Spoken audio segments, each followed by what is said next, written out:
السلام عليكم ورحمة الله وبركاته. اللهم صل وسلم وبارك على سيدنا محمد. هل الخريف له لازمة بالنسبة للنباتات بالهواء والزعابيب الكتير؟ وهل الشتاء كمان له لازمة؟ الشتاء برد وسقعة ومطرة ورطوبة زيادة، هل دول ليهم لازمة أصلا في حياة النبات أو لأ؟ طيب الإجابة طبعا ليهم لازمة في حياة النبات. مبدئيا كده في نباتات في الخريف، معظم النباتات في الخريف أو الطبيعة بتاعت النباتات في الخريف الأوراق بتبتدي تصفر وتدبل وتبتدي تموت تدريجيا. النبات بيمتص منها العصارة وبتبتدي تموت تدريجيا، والنبات بيبتدي يخزن العصارة دي جواه. ومع الوقت لحد دخول الشتاء النبات بيكون ابتدى اتخلص من معظم اوراقه وكل اوراقه اللي بتبقى موجودة عليه، ويبتدي يدخل في حالة سكون. ده بالنسبة لمعظم النباتات، الفاكهة مثلا وبعض انواع الزينة. طيب لازمة الخريف انه بيوقع الورق اللي موجود، بيساعد في تطهير حبوب اللقاح لنباتات تانية. طيب الشتاء والبرد مهم جدا جدا جدا جدا للنبات. في نباتات اصلا ما بتظهرش غير لما الجو يسقع اكتر، وكل ما البرودة تزيد وكل ما درجات الحرارة تزيد كل ما النبات العيون بتاعته تفتح ويبتدي يطلع ازهار، زي الخوخ مثلا بيظهر في شهر واحد، واللوزيات عموما يعني خوخ، برقوق، مشمش.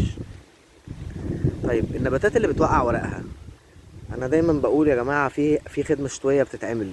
الخدمه الشتويه مش مجرد سماد عضوي احنا بنحطه وخلاص، لا، الخدمه الشتويه تقليم، تنظيف التربه، تقليب وش التربه حوالين النباتات، تنقية الحشائش، تقليم الناشف والتالف من الفروع من النباتات. ونيجي بقى للاضافات اللي بنحطها للتربه نفسها عشان تدفي الجذور. طيب بنجيب سوبر فوسفات، بنجيب كبريت زراعي، مش كبريت ميكروني، كبريت زراعي لان ده هيتضاف في التربه. بنجيب كبريت زراعي، بنجيب سوبر فوسفات،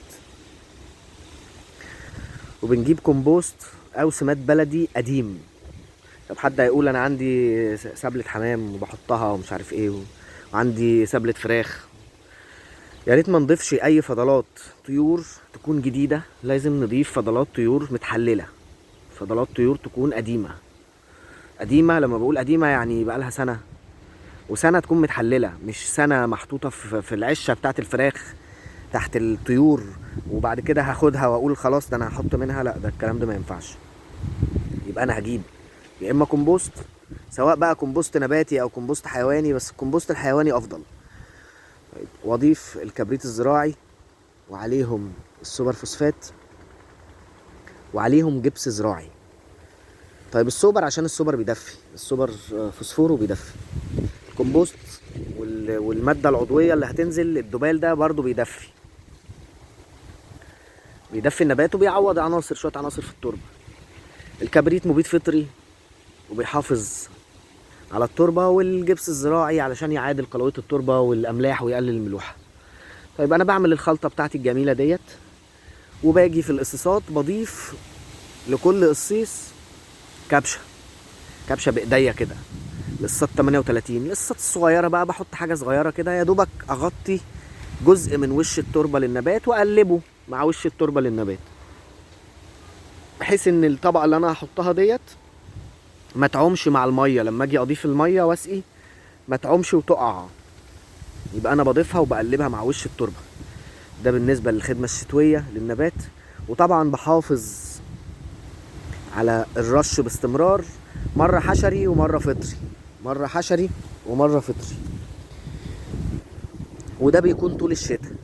برش مرتين في الشهر، والله قدرت ارش 3 مرات في الشهر برضو تمام. طيب بالنسبه للنباتات اللي بتوقع ورقها احنا ما نقلقش يعني، زي العنب مثلا هيبتدي يوقع ورقه، خلاص ده طبيعي. مش مثلا كده النبات خلص او النبات بيموت، لا، هو ده طبيعته انه يوقع ورقه في الشتاء. بعد ما يوقع الورق بتاعه في الشتاء انا بقلل الري ليه وما برويش كتير، وببتدي اعمل الخدمه الشتويه اللي انا بعملها لكل النباتات. الخوخ برضه بيوقع ورقه، اللوز بيوقع ورقه، الكمثرى بتوقع ورقها.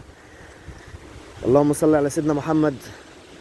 المشمش بيوقع ورقه، يبقى النباتات اللي بتوقع ورقها في الشتاء ده طبيعي، انا بقلل لها الري وببتدي اديها الخدمه الشتويه بتاعتها، ببتدي اقلل ريها. وبيبقى في معاملات تانية بقى على شهر 2، ده هيبقى في فيديو تاني ان شاء الله. يسعد صباحكم يا رب بكل خير، ويجعل ايامكم كلها خير وسعاده ورزق. والسلام عليكم ورحمه الله وبركاته.